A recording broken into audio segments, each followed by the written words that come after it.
Hey folks, my friend's colleague often says, "Hey, what's going on?" Unlike other video reports that were shot previously, this one's gonna be in English, along with short inserts of other languages. I'm pretty sure that you'll be able to familiarize yourself within the next few minutes. First of all, lots of friends of mine from non-Russian speaking countries requested to do one report in English. They say they laugh like hell just watching it, but it's always just my confused and screwed up face that amuses them, as they don't understand a shit in mush language. Mush language. That's how they mock on Russian, cause this language is replete with sh sounds, especially if you are from Ukraine. Шо? Шо? Да ничего. Да что-то паршиво. And as long as I've just started speaking about foreign guys and languages, I'll keep on talking over about different nationalities, languages, people and their traits. Bad traits mainly. Because like it or not, but it's the funniest thing to talk about. And I have to warn all racists, nationalists and other different bloody chauvinists watching this video now. If you brutes expect to find here any prejudices about different nations, racial statements or interethnic hatred, then that's your day, motherfuckers. Let's call it down. Because it's very easy to be a hippie in your own district, to love the whole world, just having seen it on a big advertising screen by the shopping mall in your own district. And when you get into it every day, your worldwide love dies quicker than your tolerant arse could ever expect. Because it's not leisuring, not drinking or smoking together, not lounging around that makes things look the way they really are, but it's working together that reveals everything about the people around. Working together and traveling together. Exactly those two things that you're deep in doing a half-a-year contract on a cruise ship. Then you return home and people of course start wondering, why don't you like Filipinos, for example? What has that nation done to you? Well, it's not the nation. One Filipino guy is enough to start hating the whole country. But which guy exactly? The one that comes from lower decks up for a better internet connection that apparently he found here on your deck. And the marvelous part of the matter is that the best internet receiving spot happens to be right by your cabin. And the motherfucker starts talking to his wife, girl, any kind of mistress, fuck knows whom. But it sounds disgusting. And I'm not talking about the language, it's just this guy that makes it sounds really loosey. Excuse me? What the fuck? Come on now.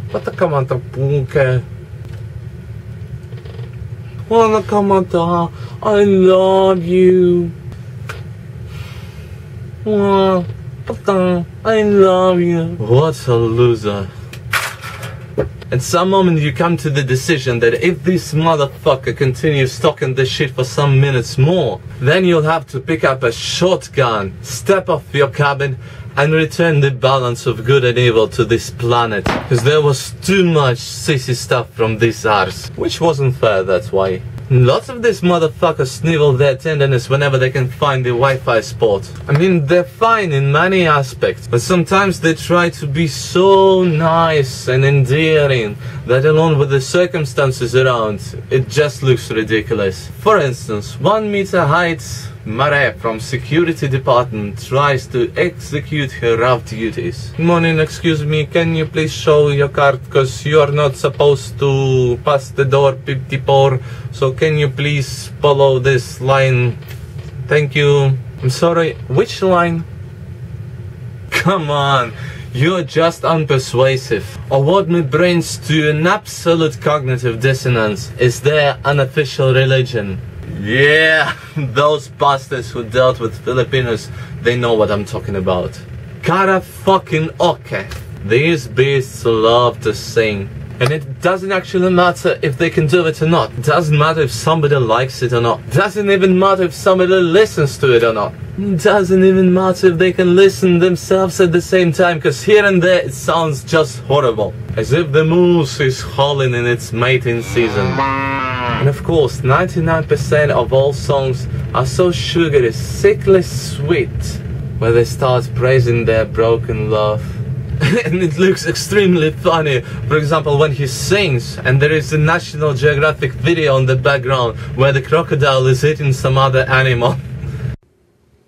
I believe I can fly, I believe I can touch the sky, I think about it every night indeed, spread my wings and fly away. Yeah, those kittens are very funny, but they lack some roughness. For example, Latino people are also full of passion and feelings, but at the same time they can be very rough. The guy who chops the meat can see some chica passing, so at once he starts playing this fucking macho. Hola, hola, Coca-Cola, chiquita, ¿qué tal? Estoy muy bien, gracias. Gracias, corazón. Llegues en la fiesta por la noche. Vamos a bailar salsa. And then you also come to this fiesta, because to be honest, Latina dances are fucking hot. But all these nachos are looking at you as if you're another Fernando Cortes trying to invade their territory. They don't tell you a shit. They just start putting so many efforts in their dances in order to make you look miserable in their shadows. And Latina girls are also amusing. Let's say you invite them to dance. Hey, bailamos salsa, chica. And she's so proud and sophisticated about her shit, so she reveals, it's not salsa, it's merengue. Excuse me, pequeñera, I don't give a shit, I just wanna dance with you. And then you start dancing, and let's say you know the bass, but the little pet just moves randomly, stepping from time to time on your foot. Listen, Chinita, just let me guide you, just try to feel the impulse. And there's also one thing that they call rhythm, and some other shit you should follow. And what she says, I cannot dance with patterns. I just dance the way I feel it. It's in my blood. I can't do anything about it. But what's particular? Every single motherfucker from Latin America, starting from the very bottom of Argentina and going up to the north of Mexico, all of them can do Latino dance, as if it was their main discipline at school. Ricardo, sale a la pizarra y haz el todos ver que tú has en la casa aprendido. Rápido. Rápido, rápido. No hay problema, chica profesora. Brazilians look alike in many aspects, but at the same time, the way they look, it's more relaxed. Even their language sounds more chilled out and sluggish, a bit lazy. And when they speak, you can think that they use this syrupy baby talk. Obrigado, gente. Fala português. Sometimes it might even seem that the cup is about to burst into tears. Gente, hoje vou a uma festa com uma nova namorada. Eu gasto tempo perfeitamente. Eu sou um homem. But basically, the things that he's saying might be quite serious, and somewhere in the deep of his Brazilian soul, he's very positive about them. Gente, hoje vou a uma festa com uma nova namorada. Eu gasto tempo perfeitamente. Eu sou um homem. But what irritates about Brazilians is that they think that whenever their majesties appear in your shop, it's a real fucking holiday for you. Fucking Rio de Janeiro Carnival. 5 minutes before closing the shop, 13 Brazilian mamacitas barge inside, starting hugging you, your colleagues, random customers, and each other, of course. They expect you to be entertained by this. No doubt, of course, you're fucking glad to their fourth come 3 minutes before you have to close the door of the shop. And of course, you never have any paperwork, any counts, outlays, any closing procedures, and just the regular sitting order that you keep by the end of the day. And glaring their browsing drives you into ecstasy. How much? $666. And they start talking to me in Portuguese as if I'm supposed to understand it. Actually, it's not so difficult to understand it, because when they speak, they sound pretty much like Spanish, but suffering some speech disorder, like dysarthria or dyslexia. No, 666. Es muy caro, esse relógio es muy caro. Discount. Come on, woman, leave these demands to Israeli passengers. By the way, Jews, There are lots of stereotypes about Jewish people, and if we are considering it all to be outdated, because Jews are still such Jews. First of all, language is quite erect and dissonant, and maybe it wouldn't be so obnoxious if not the intonations that they use. These intonations perfectly matched Yiddish and drove about many anecdotes and heaps of funny histories and jokes, but it sounds terrible as the base of Hebrew, although I admit it's an old and distinctive language. So in this case, behave accordingly. Don't tell me in this fucking case, we just seen a lady buying a watch from you, and you gave her a colorful pouch. Last year we've been also on a cruise on Alaska, but nobody gave us a colorful pouch. Can you give us one, please? No problem. Thank you very much. But excuse me, this pouch is yellow. Can we get a green one? Thank you very much. So I'll keep both. Take some 7 rainbow-colored pouches and get the fuck out of the shop, you cheap asshole. Thank you very much. Then he leaves and another one comes. I don't understand. It's written that you give 15% discount, but it's only 10. It's written that we give up to 15% discount, so you might get 5, you might get the whole 15. Ah, but it's written so small. You cheat on people. I will complain about your company. My wife is the second most important architect in the city near Haifa. I have connections. I will complain. Hey mister, can you just follow the way after that shed face with colorful pouches? And then, when you think that the dust has settled down, they come. They? Asians. Ooh. Customer service wise, I don't differentiate much. Chinese, Vietnamese, Koreans, Malaysians, Taiwanese, they all act alike. Of course, there are slight differences in behavior and in the language, but they all are very minor. And if we're speaking about the language, all of them are united by the fact that they're extremely funny when they try to speak to you in English, especially Chinese. Of course, they're funny like hell, but they might be chopping your brain with their conversations. Sunja, Longines. What's the price for Longjin? 2020. You give me a discount, I buy 2. Discount? Sorry, I can't. And the motherfucker starts objecting, making you feel awful. This is not fair. We Chinese, we spend a lot. You should give me discount. You go to hell. Fuck off, you communists, you don't believe in hell. As well as Brazilians, Chinese might approach you and start speaking to you their language. Pekingese are funny beasts. Panchi panto. Sunja. Funho. Ji. Sorry, I don't speak Mandarin. Sunho. Ji. Thank you for the motherfucking understanding, but still, I can't get a shit. Shit. Sunho. Ji. Shit. Ji. And of course they don't live, they just keep on talking to you, set your nerves, and after thousands of time you just start mocking on. Pungzhou, Ji, and you strike back. Ji, Fenghuo, Ji, and the bitch starts staring. Oh. But some of them have spent a certain time abroad within Western society, and they even seem to speak standard English. Hello, I'd like to inquire about the prices and a couple of items over there, if you have a minute. Thank you. But then some shit distracts his attention and the guy falls back to his roots. If you have a minute, thank you.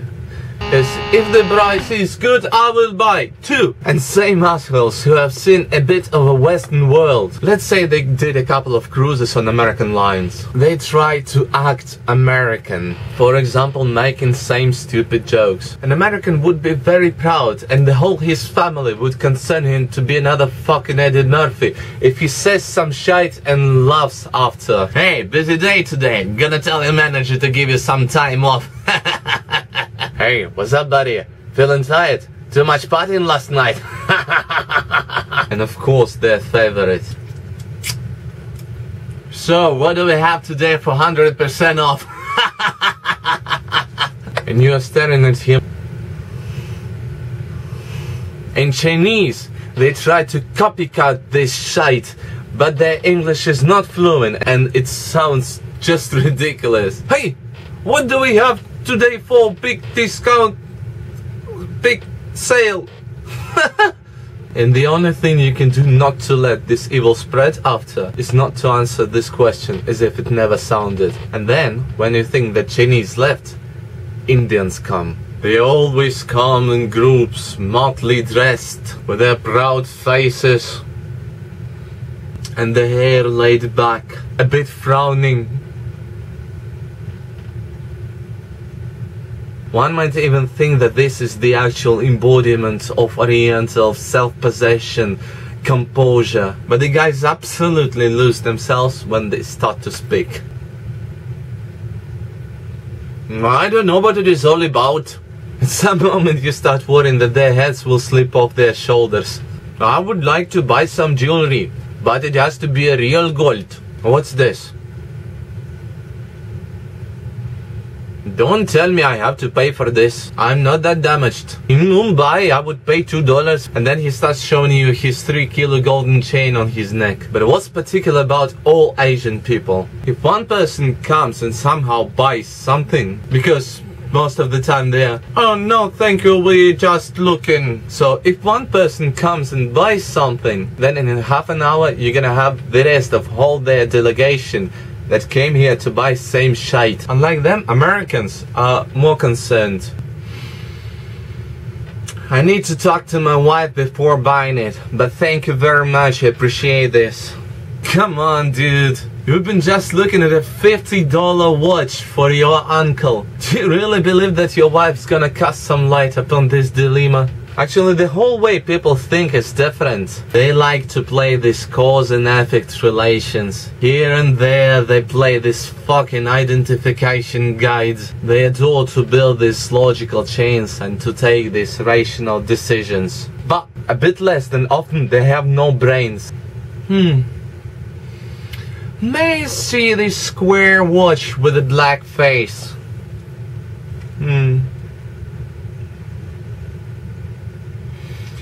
It's kind of boring.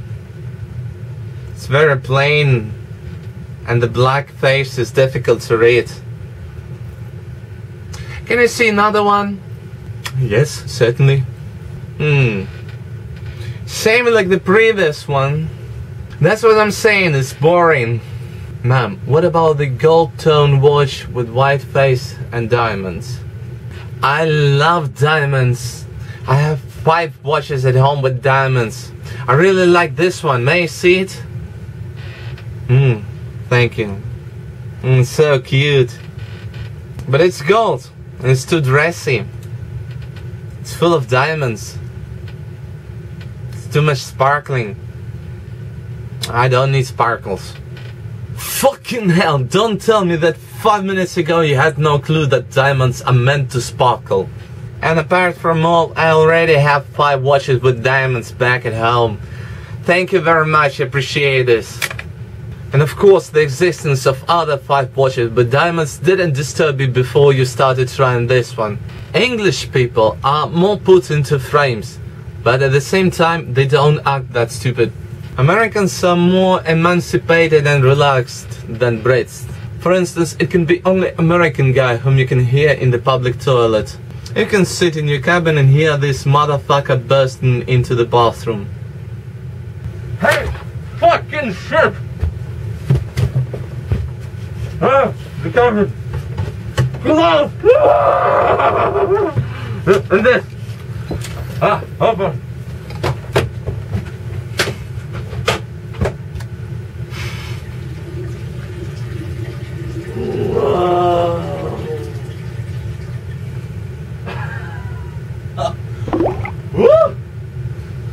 Fucking hell! And then the motherfucker approaches your cabin, knocks on it quietly. I'm done now, but next time, if I'm here and you keep the cabins locked, I'll jam your head right up through your shorts and past where you forget to wipe. Of course, back in Ukraine he would be already dead after such words. But here he's just another old motherfucker who's trying to look cool in front of 70-year-old chicks. At the same time, these windbags are quite cheerful, and more than often they're very welcoming. They can start talk to you for no reason, and in 1 minute you're gonna know everything about their family, their sons, their neighbors, about his 10-year-old scratch and win victory. And of course, I don't know why, but the fact remains, you're gonna know everything about their previous vacations. What especially gets on my nerves is their canonical trip to Alaska. I admit, it's a very beautiful place, but I've spent more than 4 months there, and I don't want to listen about Alaskan nature, whale tails and bears with their bold sunburned arses. And this message is written in my eyes.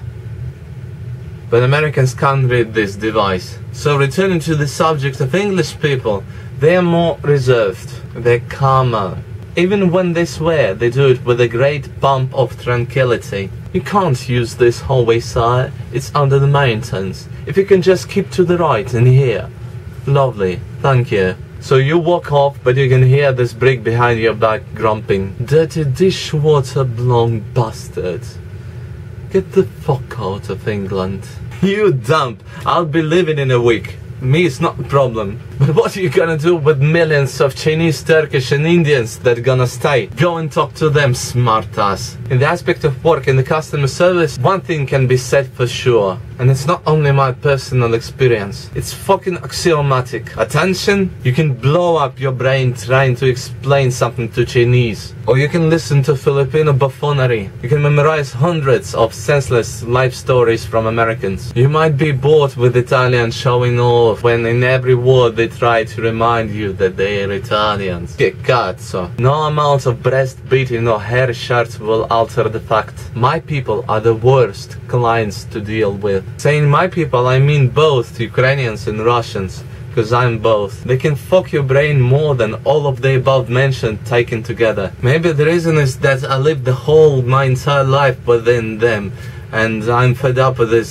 Slavic spontaneity and absurdity. But still all the same, if I see Russian folks approaching me, I get ready to explaining them everything about the ship, about the shoreside tours, about the ports we're coming to, about the customs regulations and of course how to cheat on them, about the merchandise from other shops. Go fucking look! About the impossibility of giving them an additional discount just because we are from the same country. About the regulations forbidding them taking the alcohol to their cabin before the end of the cruise. And all the other shit that a smart person would be aware of before going on a foreign cruise. But I've got used long ago. Now I'm fine, and the most part of this contract is already left somewhere in the bygone zone. I'm still taking the most of what is left, and who knows what's gonna be after. Working here taught me one very important thing. Never put any for sure into your sentences. So, see you when I see you. Not.